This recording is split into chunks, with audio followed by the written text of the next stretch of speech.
Saudaraku, kaum muslimin dimanapun berada, seorang penunggang kuda yang masih muda belia tampak begitu kelelahan dan kehausan.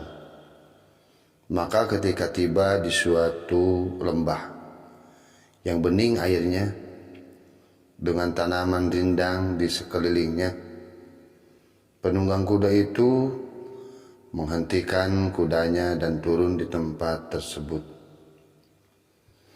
Ia berbaring lalu meletakkan sebuah bungkusan di sampingnya. Matahari sangat terik, namun di situ amat teduh, sehingga tanpa sengaja ia tertidur pulas. Ia tidur lelap setelah memuaskan dahaganya dengan minum air bening tadi. Ketika ia terjaga, matahari mulai condong. Ia sedang mengejar waktu karena ibunya sakit keras. Nampaknya ia anak orang kaya, terlihat dari pakaiannya yang mewah dan kudanya yang mahal. Pemuda itu pun terkejut sekali menyadari hari telah menjelang sore. Dengan tergesa-gesa, ia melompat ke punggung kudanya.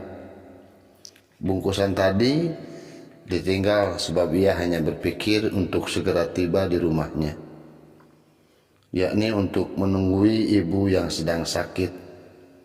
Bapaknya sudah meninggal, dibunuh orang beberapa tahun yang lalu. Tidak lama setelah ia meninggalkan tempat tersebut, seorang penggembala lewat di tempat itu. Ia terkesima melihat ada sebuah bungkusan kain tergeletak di bawah pohon. Diambilnya bungkusan itu, lalu dibawanya pulang ke gubuknya yang buruk. Alangkah gembiranya hati si anak gembala tadi tatkala melihat bungkusan itu berisi emas dan permata yang pasti amat berharga.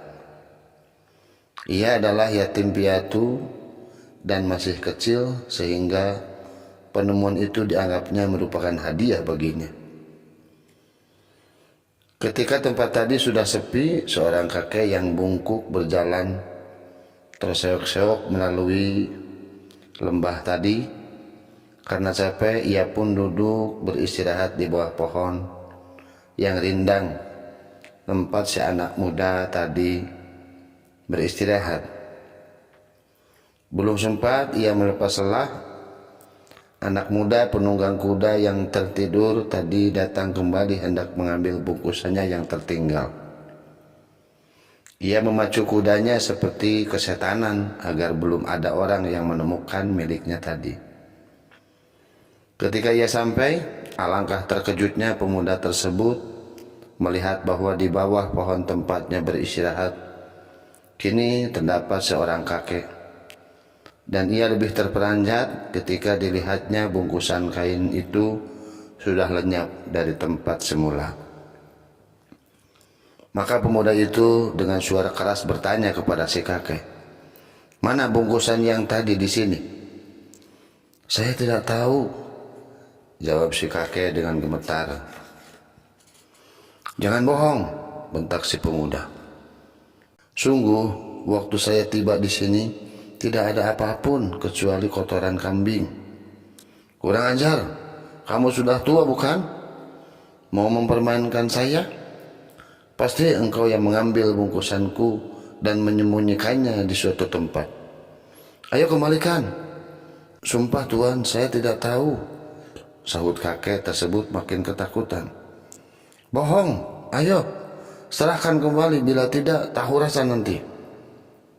Hardik si pemuda tambah berat. Karena kakek itu tidak tahu apa-apa, maka ia tetap bersikeras bahwa ia tidak melihat bungkusan tersebut. Ia tidak mengambil atau menyembunyikannya bungkusan mahal itu. Si pemuda makin berang dan tidak dapat mengendalikan amarahnya. Dicabutnya sebilah pedang pendek dari pinggangnya dan kakek tadi dibunuhnya dengan darah dingin.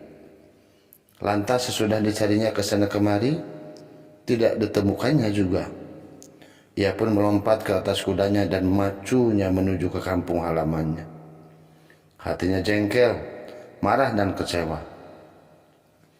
Berita ini ditanyakan kepada Nabi Musa alaihissalam oleh seorang muridnya. Wahai Nabiullah Musa kalimullah, bukankah cerita tersebut justru menunjukkan ketidakadilan Tuhan? Maksudmu? Tanya Nabi Musa. Kakak itu kan tidak berdosa, tetapi harus menanggung malapetaka yang tidak patut diterimanya. Sedangkan si anak gembala yang mengantongi harta itu malah bebas, tidak mendapatkan balasan apapun. Kalau begitu, berarti kesimpulanmu Tuhan tidak adil? Kata Nabi Musa terbelalak. Masya Allah, dengarkan baik-baik latar belakangnya ya. Sebenarnya rentetan kejadian itu adalah bukti keadilan Allah dalam membalas perbuatan hambanya.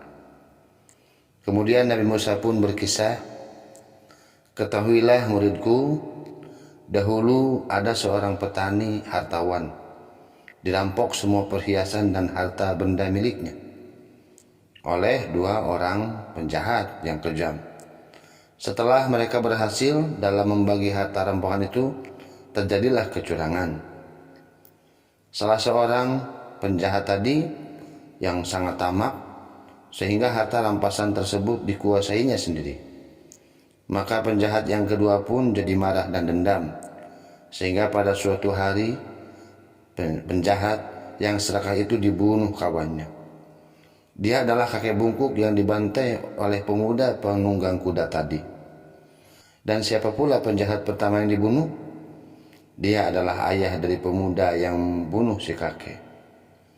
Di sini berarti nyawa dibayar dengan nyawa. Adapun petani hartawan yang hartanya dikuras oleh kedua penjahat tersebut adalah ayah dari anak yatim piatu yang mengambil bungkusan tadi. Itulah keadilan Allah juga. Harta kekayaan telah kembali kepada yang berhaknya, dan kejahatan kedua penjahat tadi telah memperoleh balasannya yang setimpal. Meskipun peristiwanya tidak berlangsung tepat pada saatnya, namun pasti sesuai dengan kejahatan mereka pasti akan terbalaskan. Wallahu a'lam bishawab.